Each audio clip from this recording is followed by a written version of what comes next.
Salut, c'est Pascal et bienvenue dans cette nouvelle vidéo. Donc aujourd'hui, on va parler d'audience et de mailing list. Donc l'idée, c'est quoi? L'idée, c'est aujourd'hui, si tu démarres, d'accord? Donc ces tutos que je fais actuellement, c'est vraiment pour les gens qui démarrent. Peut-être qu'aujourd'hui, tu n'as pas d'audience, d'accord? Peut-être que voilà, tu démarres, tu as un blog, tu as peut-être un podcast déjà que tu proposes, ou bien une chaîne YouTube, d'accord? Donc c'est un petit peu les différents format que tu peux avoir. Donc voilà, podcast. Et en fait, l'idée, c'est quoi? Alors peut-être que même que tu as un mix de tout ça, hein, c'est possible aussi. L'idée, c'est quoi? C'est que tout ça, ce sont tes canaux, tes médias de communication, mais l'idée, en fait, c'est de constituer une audience avec tous ces médias. Donc, si tu as aujourd'hui qu'un blog ou qu'une chaîne YouTube ou juste un podcast, voilà, c'est plus simple. Mais si tu as évidemment un mélange de tout ça, ce qui, beaucoup d'entrepreneurs aujourd'hui font ça, hein, ils ont un mélange un petit peu de différents canaux, et il y a encore Instagram, évidemment, qui aujourd'hui cartonne bien. L'idée, c'est qu'on va essayer de constituer une audience avec l'ensemble de tes canaux de diffusion. Comment on va faire ça? Il y a différentes manières. Aujourd'hui, les deux manières les plus courantes, d'accord, pour créer une audience, en fait, alors je vais juste préciser, créer une audience, on ne va pas vraiment créer une audience, hein. L'audience, en fait, c'est quoi? L'audience, c'est le groupe de personnes qui te connaît et qui revient. D'accord, on peut surtout, c'est surtout ça l'idée. Donc, ce sont les personnes qui ont déjà vu peut-être une de tes vidéos, qui reviennent une fois de temps en temps. Peut-être elles sont abonnées ou pas sur la chaîne YouTube. Peut-être que sur ton blog, elles se sont abonnées sur le flux RSS, etc. Donc ça, c'est ton audience, c'est un groupe de personnes. Et en fait, ce qu'on va faire, c'est tout simplement créer un moyen de les recontacter. D'accord? Ça, c'est important. Pourquoi recontacter les personnes? Tout simplement, ici, pour être sûr que la personne va revenir et surtout pas t'oublier. Ça va être important. Pourquoi? Ça va être important pour justement montrer aux gens ton expérience, présenter tes services, tes produits, etc. Voilà, donc vraiment faire l'éducation sur tes compétences et aussi montrer, communiquer sur ton offre de service. Comment on va faire ça? Donc l'idée, c'est, voilà, aujourd'hui, quand tu regardes en fait sur un site web, pardon, si par exemple tu vas dans Google Analytics, tu as à un moment donné comme ça, tu as un camembert avec ici une répartition, d'accord? Cette tranche-là, elle est intéressante. Donc tu as en fait, alors je crois en français, je ne sais plus comment ils appellent ça, mais c'est ce qu'ils appellent les returning visitors, d'accord? Donc tu vois ça sur Google Analytics, en gros qui te dit combien de personnes reviennent au moins une fois sur ton site web. Donc si tu as un blog, tu regardes un peu ça, si tu as installé Google Analytics, et souvent c'est de 1 à 10%. D'accord? Donc tu as en moyenne, voilà, moins de 10% des personnes qui vont arriver sur ton blog et qui reviendront un petit peu plus tard dans les prochains jours. Donc là tu te dis déjà, waouh, ça veut dire qu'il y a 90% des gens. D'accord? Si je change, voilà, on va changer de couleur. D'accord? Toute cette partie-là, tu as 90% qui ne reviennent jamais. Et ça, c'est très important à retenir. La plupart des gens, peut-être, n'ont pas forcément cette notion-là. Les gens se disent peut-être, les gens vont revenir un peu plus tard. Non, il y a effectivement 90% des gens qui ne reviennent jamais sur ton blog. On peut se demander pourquoi. Tout simplement parce que souvent, à l'origine, les personnes ont cliqué sur un article en croyant que l'article parlait d'un certain sujet, et puis finalement, l'article ne parlait pas exactement du sujet correspondant au titre, ou bien le contenu n'était pas assez convaincant, ou ne touchait pas assez les personnes. Voilà, donc ça, c'est des choses classiques. Ce sont des choses qui arrivent, mais du coup, on va essayer de corriger ça, justement en essayant de capturer l'audience, le trafic entrant, pour justement créer une audience de lecteurs, de spectateurs fidèles. Donc comment on fait ça? L'idée, c'est qu'il y a deux manières de faire justement de la capture, d'accord? Donc la première manière, c'est avec une mailing list, d'accord? Ce que tu connais, le truc classique. Et la deuxième manière aujourd'hui, c'est avec les bots, par exemple Messenger. D'accord? Ça, c'est les deux stratagèmes ou techniques les plus classiques aujourd'hui. Je vais t'en parler rapidement dans cette vidéo. Évidemment, je te ferai d'autres tutos pour aller un petit peu plus loin si ça t'intéresse. Donc pour ça, d'ailleurs, n'hésite pas à me laisser un commentaire sous la vidéo pour me dire effectivement quels sont les sujets, les points que tu aimerais approfondir. Voilà, entre parenthèses, je ne l'ai pas dit en intro, mais il y a également un lien dans la description. Si tu veux aller plus loin, je t'ai mis un lien justement pour aller plus loin, pour apprendre encore plus de choses. Voilà, donc on va tout de suite attaquer sur les mailing lists. Donc la mailing list, en fait, c'est quoi? C'est un système qui te permet d'automatiser l'enregistrement des emails et surtout l'envoi de messages.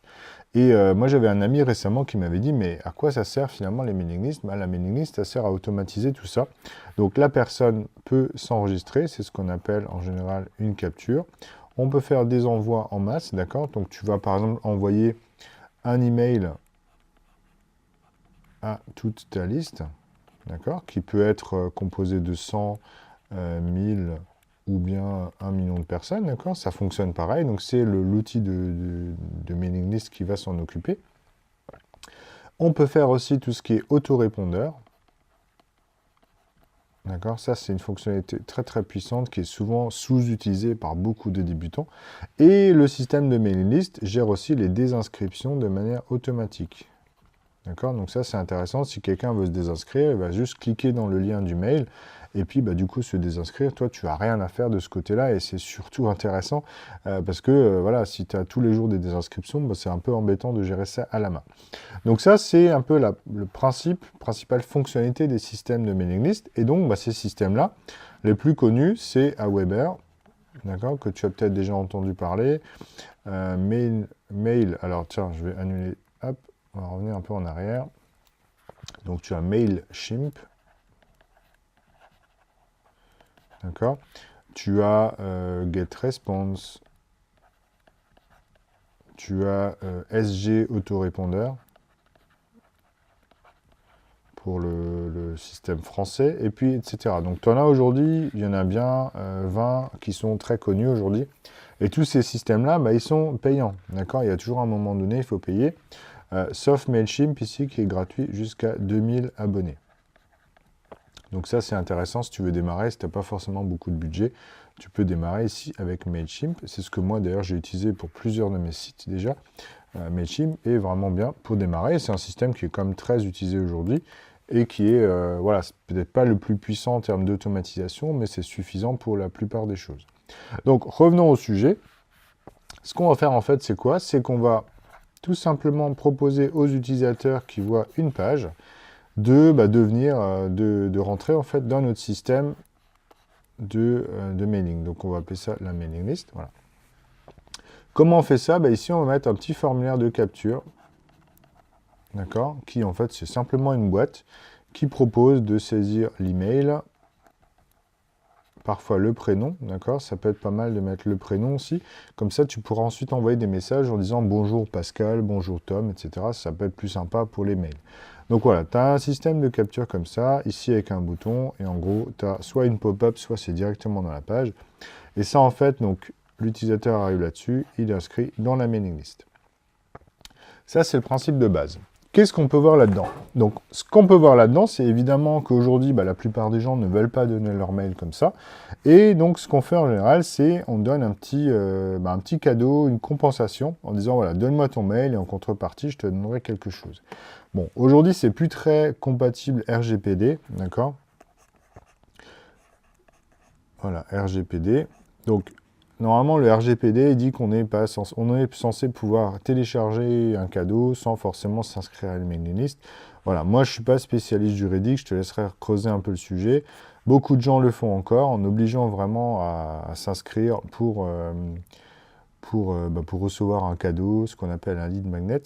Voilà, moi je ne suis pas spécialiste juridique, à toi de voir si tu veux le faire ou pas, mais je t'explique un petit peu le cheminement. Donc l'idée c'est quoi? C'est qu'en général tu as une page, voilà, d'accord, avec du contenu. Donc on va parler d'un article, on peut faire évidemment la même chose avec un podcast ou bien une chaîne YouTube, il suffit de mettre un lien vers une page, d'accord, sur ton site, et puis sur ton site tu mettras un formulaire de capture. Donc ce que tu as ici, c'est souvent, voilà, tu as du texte, d'accord? Et à un moment donné, tu peux ici mettre un formulaire de capture, donc je vais appeler ça formulaire. Et ce formulaire contient finalement un message qui propose de télécharger un bonus, d'accord, ce qu'on va appeler un bonus ou un lead magnet. D'accord, lead magnet qui veut dire un aimant à lead, à prospect. Donc, tu as un formulaire comme ça, et en fait, bah, la personne, quand elle va s'inscrire ici, va être inscrite dans la mailing list, et ensuite va recevoir son lead magnet. D'accord? Voilà. Donc ça, c'est la base. Donc l'idée, c'est quoi? C'est que grâce à ça, bah, tu vas tous les jours, imaginons ici, s'il y a 100 personnes qui voient ton article par jour, d'accord? Tu as peut-être ici 2 personnes qui vont s'inscrire par jour dans ton formulaire. Donc ça veut dire que ta mailing list, en fait, automatiquement, bah, tous les jours, hop, elle va grossir de au moins 2 personnes. Voilà, donc c'est en simplifié, mais voilà, c'est un peu ça l'idée. Et ça, c'est juste pour un article. Donc si tu as comme ça sur ton blog, je parle d'un blog pour simplifier, mais si tu as, imaginons, 20 articles, d'accord, chaque article a peut-être entre 50 et 100 visiteurs par jour, bah, tu vois bien le potentiel. Si tu sais que voilà, 90% ne reviennent pas, bah, grâce à ce système-là, tu en captures, entre guillemets, au moins 2, et bah, ces personnes-là, tu pourras ensuite envoyer des mails de manière régulière, disant, voilà, je viens de publier un nouvel article, ou bien j'ai un nouveau service à vous proposer, ou bien j'organise un événement, etc. Donc ça, c'est le principe des mailing lists qui est vraiment très très puissant, et aujourd'hui utilisé par, allez, grosso modo, 90% des infopreneurs. L'autre système que je te propose également, c'est d'utiliser un bot Messenger. D'accord? Ça, c'est un peu les nouveaux systèmes qui arrivent progressivement. Donc, ça peut être complémentaire ou bien même complètement remplacer la mailing list. L'intérêt, c'est quoi? C'est que le bot Messenger, en fait, tu vas pouvoir t'inscrire avec un simple lien. Donc, la personne va cliquer sur un lien, elle va tomber dans Messenger, et puis le système va lui dire, voilà, si vous répondez à ce robot, bah, vous serez abonné, inscrite au service. Voilà, c'est pas plus compliqué que ça, donc c'est vraiment super simple, il n'y a même pas de double opt-in, etc. Et l'intérêt, c'est quoi? C'est que bah, le Messenger, tu as un taux d'ouverture qui est extrêmement élevé, donc quasiment 90%. Comparé au mail, tu vas être allé 20 à 25%. Si tu fais des bons mails. Donc là, tu as un taux d'ouverture qui est énorme parce que souvent, c'est une pop-up qui arrive sur le téléphone et du coup, bah, les gens sont tentés un petit peu de l'ouvrir et ils pensent même souvent que ça peut être un ami, donc ils vont en garder. Donc aujourd'hui, voilà, les bots Messenger, c'est quelque chose de très puissant. Si ça t'intéresse, moi, je peux te faire une vidéo, évidemment, sur le sujet. Je peux te présenter ça. Et pour ça, il faudra tout simplement me le dire en commentaire sous la vidéo. Dans tous les cas, les deux systèmes fonctionnent de la même manière. Donc, je vais te faire un résumé un petit peu de tout ça. C'est que tu as ici, d'accord, un système avec ici ton visiteur. D'ailleurs, on va lui faire un petit sourire parce qu'il est content de voir ta page, d'accord? Donc, il visite ta page. Donc par exemple ici, un article sur ton blog, ça peut aussi être une vidéo sur YouTube ou autre. Dans tous les cas ici, on a un formulaire de capture, donc je vais te zoomer ça, hein. Tac, d'accord. On aura ici le mail, un bouton s'inscrire. D'accord, ici tu saisis le mail. Et évidemment, au début ici, il y aura une promesse qui dit, voilà, pour recevoir le guide, devenir blogueur indépendant, entrez votre mail pour le recevoir. Par exemple, là je raconte vraiment la première idée qui me vient par la tête, mais voilà, c'est ça l'idée. Tu es ensuite inscrit dans la mailing list, d'accord? Et automatiquement, l'autorépondeur t'envoie ici un premier email avec le lien du bonus. Voilà, ça c'est l'idée. Dans Messenger, c'est exactement pareil. Ici, au lieu d'avoir un formulaire de capture, bah, tu as ici juste un bouton Messenger, et souvent il y a un petit éclair comme ça, Messenger. Tu arrives dans Messenger, tu vas t'obtiner, et puis bah, pareil, le bot ici t'envoie non pas un mail, mais un premier message. Pareil avec le lien du bonus. Et ensuite, c'est quoi l'idée? L'idée, c'est qu'une fois que la personne est inscrite, bah, ce que tu vas faire, c'est créer des séquences d'engagement. Donc pour ça, tu vas en fait utiliser la fonctionnalité d'autorépondeur. Alors, un autorépondeur, c'est quoi? C'est tout simplement un système qui permet de créer des séquences de mails. Tac, tu vas créer comme ça des séquences, d'accord? Où tu vas dire, bah, par exemple, 2 jours après l'inscription, j'envoie ce message. 3 jours après le mail précédent, j'envoie ce message, etc. Donc, tu fais comme ça. Allez, plus 7 jours, et puis plus 10 jours.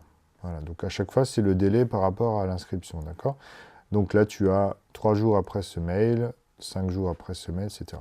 Et en fait, l'idée, c'est quoi? C'est de créer des séquences complètement automatiques Et ces séquences-là, une fois qu'elles sont en place, les gens vont recevoir des informations de manière régulière, mais tu vois que là, j'ai mis des délais qui s'allongent. L'idée, c'est pas de spammer les gens, c'est voilà, progressivement d'écarter un petit peu la fréquence entre les deux messages, mais quand même de garder le contact. Donc là, par exemple, tu as ce message-là, ici, et puis 10 jours plus tard, tu as le suivant. Donc ça veut dire que la personne, au bout de 2 semaines, en grosso modo, elle reçoit quand même 2 messages. Ça permet de rester dans la mémoire des gens pour le côté branding aussi. D'accord. Pour ne pas oublier la marque, pour se souvenir qu'est-ce que c'est Enjoypreneur par exemple.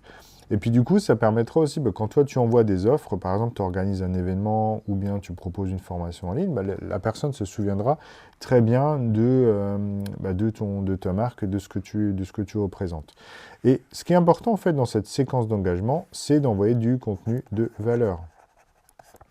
C'est ça qui va convaincre, qui va montrer ton expertise. D'accord. Et montrer aussi, voilà, tout simplement tes compétences. D'accord. Donc ça, avec du contenu de valeur ici, ce sera d'autant plus facile de vendre par la suite quand tu auras des offres à proposer directement à ta mailing list. Et en fait, avec le bot Messenger, tu peux aussi faire ça. Donc tu as deux manières, soit avec la mailing list, soit avec le bot Messenger. D'accord. Dans Messenger, tu peux aussi créer comme ça des séquences. Alors, je ne l'ai pas dit, mais pour Messenger, pour créer un bot, en fait, on utilise des services en ligne comme ManyChat, par exemple. ManyChat.com, d'accord? C'est un service qui est gratuit jusqu'à un certain nombre d'abonnés. Donc là aussi, pareil, je t'invite à regarder. Je crois que c'est 500 abonnés. Ça laisse quand même un petit peu de marge. Et l'objectif, évidemment, c'est quand tu arrives à tes 500 abonnés, d'avoir au minimum un produit à vendre pour, du coup, rentabiliser le service-là ou bien la mailing list, par exemple. Voilà, donc en résumé, si je reviens au début, d'accord, au début de la vidéo, d'accord, tu te souviens de notre fameux camembert là, qui disait que 10% reviennent. En fait, l'objectif, c'est avec la mailing list ou bien le bot, d'accord, l'objectif, c'est de faire remonter ça au moins à 50%. Donc comment on fait? Les gens ici qui ont vu ton blog, si à un moment donné, il y a un article qui les intéresse, qu'ils s'inscrivent, voilà, ils vont rentrer dans une liste. Et cette liste-là va de temps en temps leur envoyer des mails en disant, voilà, je viens de publier un nouvel article qui parle de ça, de ça, de ça, ou bien une nouvelle vidéo sur YouTube, ou bien un nouveau podcast. Voilà, ça c'est le grand principe de la mailing list ou du bot Messenger. Donc si tu as apprécié, je t'invite évidemment à me laisser un pouce vers le haut. Si tu es nouveau ici, n'oublie pas de t'abonner pour être averti des prochaines vidéos. Et si tu as des questions, des sujets que j'aimerais traiter, n'oublie pas de me laisser un commentaire. Merci et à bientôt.